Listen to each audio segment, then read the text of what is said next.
এই চ্যানেলটি কোনো হিংসাত্মক, ক্ষতিকারক বা অবৈধ কার্যকলাপ প্রচার করে না। এই চ্যানেলের সমস্ত তথ্য শুধুমাত্র শিক্ষামূলক উদ্দেশ্যে পরিবেশিত। একটা বিস্ফোরক বিবৃতিতে আন্তর্জাতিক কূটনৈতিক মহলে আলোড়ন তুলেছে ইরান। এই বিবৃতি শুধু ভারতের কূটনৈতিক সম্পর্কের উপর আঘাত নয়, বরং দীর্ঘদিনের বন্ধুত্ব ও সহযোগিতাকে এক লহমায় প্রশ্নের মুখে দাঁড় করিয়েছে। প্রশ্ন হলো, যেই ভারত দিনের পর দিন নিষেধাজ্ঞা উপেক্ষা করে ইরানকে সহায়তা করেছে, আজ সেই ভারতকে কেন প্রকাশ্যে কাঠগড়ায় দাঁড় করাচ্ছে তেহরান?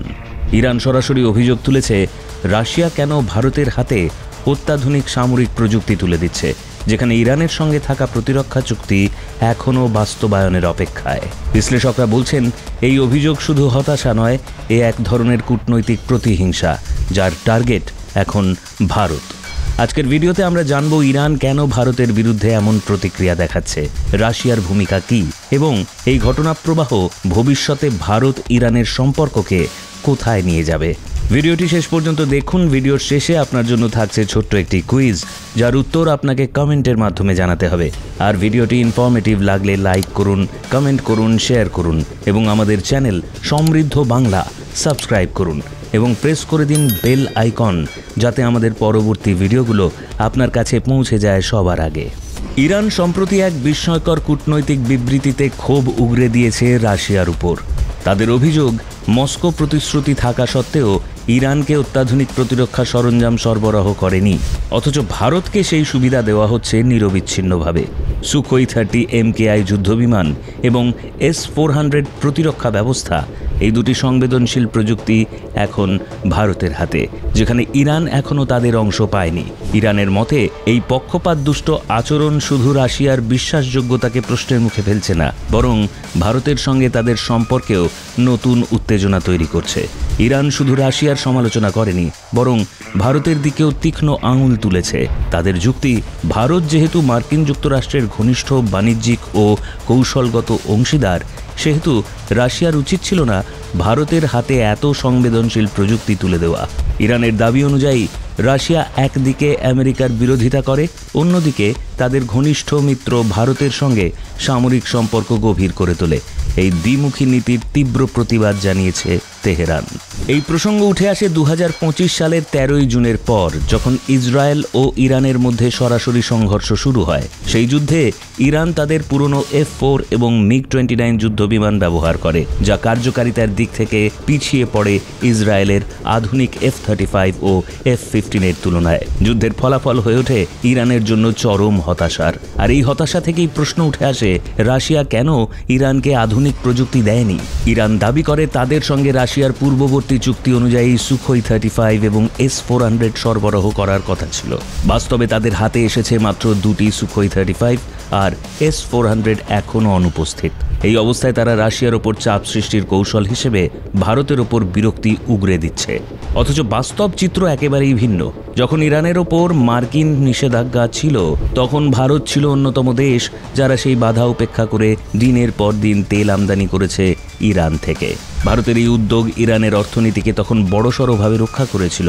শুধু তাই নয়, চাবাহার বন্দরের উন্নয়ন থেকে শুরু করে ইরানের বিভিন্ন অবকাঠামো ও পর্যটন খাতে ভারত বড় আকারে বিনিয়োগ করেছে। এমন এক বন্ধুত্বপূর্ণ দেশকে ইরান আর চ্যালেঞ্জের মুখে ফেলে দিয়েছে। ইরানকে এটাও বুঝতে হবে, রাশিয়া যদি ভারতের সঙ্গে যৌথ উৎপাদন এবং প্রযুক্তি হস্তান্তরের মতো চুক্তি করে থাকে, তবে তার পেছনে রয়েছে বিশ্বাস, স্বচ্ছতা এবং দীর্ঘদিনের সামরিক সহযোগিতা।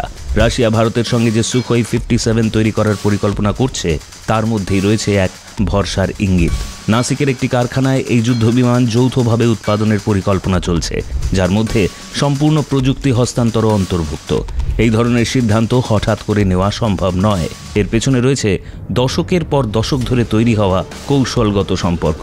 ইরানের বক্তব্য, ভারত যেহেতু আমেরিকার সহযোগী, তাই রাশিয়ার উচিত ছিল না এমন সহযোগিতা করা। কিন্তু এই যুক্তি আন্তর্জাতিক রাজনীতির বাস্তবতা থেকে অনেক দূরে। একটি রাষ্ট্র তার জাতীয় স্বার্থের ভিত্তিতে সিদ্ধান্ত নেয়, এবং সেই জাতীয় স্বার্থের নিরিখেই রাশিয়া ভারতকে তার সবচেয়ে গুরুত্বপূর্ণ প্রতিরক্ষা মিত্র হিসেবে বেছে নিয়েছে। এটাই বাস্তব। ইরানের হতাশা আরও স্পষ্ট হয়ে ওঠে যখন তারা পাকিস্তানের ভূয়সী প্রশাসন প্রশংসা করে। ইরানের রাষ্ট্রদূত, যিনি বর্তমানে পাকিস্তানে কর্মরত, স্পষ্ট ভাষায় বলেছেন, ইসরায়েল ইরান যুদ্ধের সময় ভারত কোনো সহায়তা করেনি, অথচ পাকিস্তান পাশে দাঁড়িয়েছে। প্রথমে বলা হয় পাকিস্তান ইরানকে পরমাণু হামলায় সহায়তা করতে প্রস্তুত। পরবর্তীকালে পাকিস্তানের পার্লামেন্টে এই মন্তব্য প্রত্যাখ্যান করা হয়। আরও মজার বিষয় হলো, সেই সময় পাকিস্তানের সেনাপ্রধান আসিম মুনির ছিলেন ডোনাল্ড ট্রাম্পের সঙ্গে ডিনারে ব্যস্ত, যিনি নিজে ইসরায়েলের উগ্র সমর্থক। এই পরিস্থিতিতে ইরান পাকিস্তানের প্রশংসা করে, অথচ ভারতকে বিশ্বাসঘাতক আখ্যা দেয় যে ভারত কোনো সময় ইরানের বিরুদ্ধে কোনো কূটনৈতিক বা সামরিক অবস্থান নেয়নি, বরং সমস্ত চুক্তি বজায় রেখে নিজেদের স্বার্থ ঝুঁকিতে ফেলে ভারত ইরানকে অর্থনৈতিকভাবে সাহায্য করেছে। এখানে আরেকটি বড় প্রশ্ন উঠে আসে, রাশিয়া নিজের তৈরি অস্ত্র কাকে দেবে? তা কি অন্য দেশের নির্দেশে চলবে? রাশিয়ার সিদ্ধান্তই কি চূড়ান্ত নয়?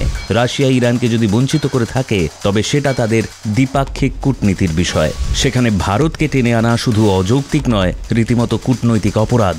রাশিয়া ও ভারতের সম্পর্ক নতুন নয়। ঠান্ডা যুদ্ধকালীন সময় থেকেই দুই দেশের মধ্যে রয়েছে ভরসা ও সহযোগিতা। এমনকি আমেরিকা যখন প্রকাশ্যে হুমকি দেয় যে রাশিয়ার সঙ্গে সম্পর্ক রাখলে ভারতের ওপর বিশাল শুল্ক চাপানো হবে, তখনও ভারত সরে আসেনি। এই সম্পর্কের মধ্যে রয়েছে আত্মবিশ্বাস এবং স্বাধীন কূটনৈতিক অবস্থান। অপরদিকে ইরান বর্তমানে ইউরোপীয় ইউনিয়নের চরম বিরোধী। রাশিয়া ইউক্রেন যুদ্ধের পর এখন আর ইউরোপের সঙ্গে নতুন সংঘাতে যেতে চায় না।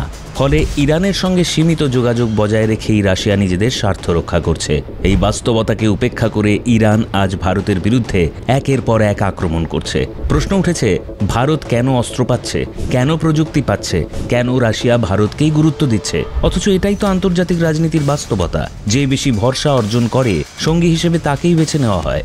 সবচেয়ে উদ্বেগজনক দিক হলো, ইরান আজ এই বিষণ্ণতা এবং ঈর্ষা থেকে মুক্ত হয়ে পরিস্থিতিকে সঠিক দৃষ্টিতে দেখার বদলে ভারতের প্রতি শত্রুতামূলক অবস্থান নিচ্ছে। এমন একটি দেশকে যে তাদের খারাপ সময়ে পাশে থেকেছে, আজ আক্রমণ করছে আন্তর্জাতিক সংবাদ মাধ্যমে।